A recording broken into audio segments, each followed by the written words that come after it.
প্রধান উপদেষ্টার পক্ষ থেকে বিএনপিকে কার্যত কঠিন জবাব দেওয়া হলো। দর্শক, নির্বাচন কবে হবে এই প্রশ্নে ডক্টর ইউনূস নিজেই জবাব দিয়েছেন। তিনি রোডম্যাপ দিয়েছেন, কিন্তু বিএনপি সেই রোডম্যাপে সন্তুষ্ট নয়। বিএনপির মনের কথা আমি আগেই ব্যাখ্যা করেছি যে বিএনপিকে ক্ষমতা এনে দিতে হবে, তাহলে বিএনপি খুশি। বিএনপি ক্ষমতা আসবে নিশ্চয়তা দিতে পারলেই বিএনপি খুশি। ওই আওয়ামী লীগের মতো যে আপনি যাই করেন, আওয়ামী লীগ ক্ষমতায় আসতে হবে, তারপরে আপনি অন্য ভাগ বাটোয়ারা কে নির্বাচনে আসবে কি আসবে না এটা ঠিক করেন। তো দর্শক, ডক্টর ইউনূস স্পষ্ট বলেছিলেন 2025 সালের শেষের দিকে অথবা 2026 সালের প্রথম দিকে নির্বাচন হবে, এরপর তো আর কোনো কথা থাকে না। কিন্তু বিএনপির অনেক নেতা বলেছেন যে হুমকি দিয়েছেন সরকারকে। এক নেতা এটাও বলেছেন যে সরকারের বিরোধিতা শুরু করলে তাদের আর রাত পোহাবে না, এর মানে সরকারের পতন হবে। আবার আরেক নেতা বলেছে, সবাই কিন্তু স্থায়ী কমিটির সদস্য, একজনে বলেছেন নির্বাচন কখন হবে প্রধান উপদেষ্টার কথায় কাজ হবে না, জনগণ ঠিক করবে। স্পষ্ট হুমকি। আরেকজন বলেছেন যে নির্বাচনের ধারণা আমরা চাইনি, আমরা চেয়েছি স্পষ্ট রোডম্যাপ। ডক্টর ইউনূস স্পষ্ট রোডম্যাপ দিয়েছেন, তাতেও তারা সন্তুষ্ট নয়, ওটাকে রোডম্যাপ বলতে রাজি নয়। তারা রোডম্যাপ বলতে তারা কি বোঝান? একেবারে বিএনপি ক্ষমতা এনে দেওয়া, এই তো, অথবা তফসিল ঘোষণা করা। তো এই প্রেক্ষিতে আমি মনে করি প্রধান উপদেষ্টার পক্ষ থেকে একটা জবাব এসেছে। এই জবাবটা বিএনপির জন্য একটু কঠিন জবাব হিসেবে আমরা ধরতে চাই। নির্বাচন নিয়ে স্পষ্ট রোডম্যাপ দেওয়া হয়েছে, প্রধান উপদেষ্টা প্রেস সচিব একথা বলেছেন। এর মানে বিএনপি বিভ্রান্তি সৃষ্টি করছে, তো কোনো লাভ নেই, স্পষ্ট রোডম্যাপ দেওয়া হয়ে গিয়েছে, এরপর আর কোনো কথা থাকতে পারে না। নির্বাচন নিয়ে খুব স্পষ্ট রোডম্যাপ দেওয়া হয়েছে বলে জানিয়েছেন প্রধান উপদেষ্টা প্রেস সচিব শফিকুল আলম। তিনি বলেন, প্রধান উপদেষ্টা ডক্টর মোহাম্মদ ইউনূস আলোকপাত করেছেন 2025 ডিসেম্বর বা 26 জুনের মধ্যে নির্বাচন হবে।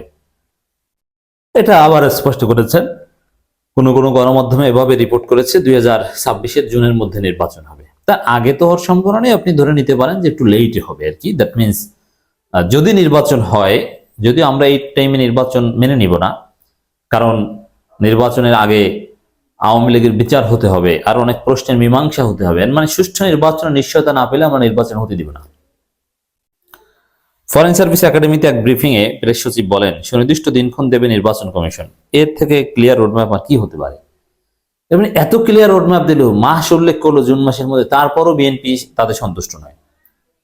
এজন্য রাগান্বিত হয়ে, ক্ষুব্ধ হয়ে প্রধান উপদেষ্টার প্রেস উইং থেকে এই যে জবাবটা দেওয়া হলো, এটা বিএনপিকে জবাব আমি মনে করি। শফিকুল আলম শিক্ষা মন্ত্রণালয় থেকে শুরু করে নানান বিষয়ে কথা বলেছেন। That's not our concern here. আমাদের মূল বিষয় হচ্ছে নির্বাচন কবে হবে।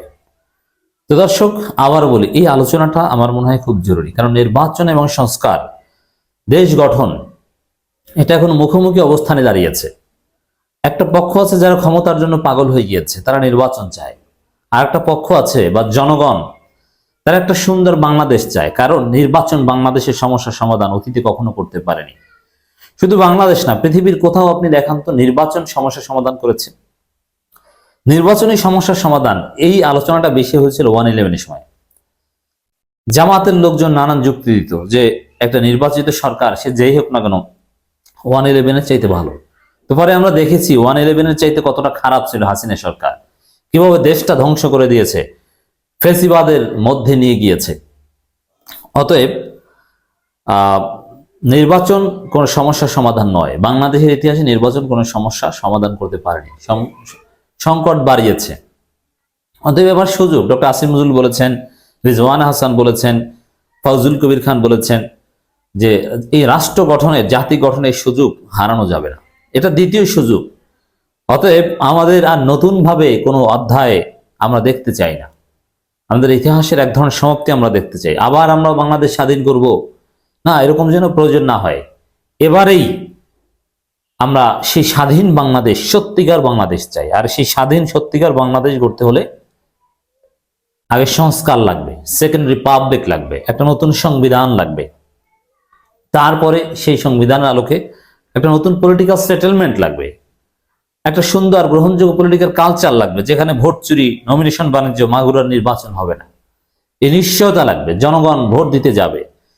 তো এটা এক্সপেরিমেন্ট ছাড়া জাতীয় নির্বাচন দিয়ে আপনি একজনকে ক্ষমতা দিয়ে দিলেন আর সে আবার ফেসিস্ট হয়ে উঠলো, এটা মেনে নেওয়া হবে না। তো দর্শক, নির্বাচন কবে হবে? সরকার বলছে নির্বাচন হবে 2026 সালের জুনের মধ্যে, আমরা বলছি নির্বাচন হবে 2028 সালের জুনের মধ্যে।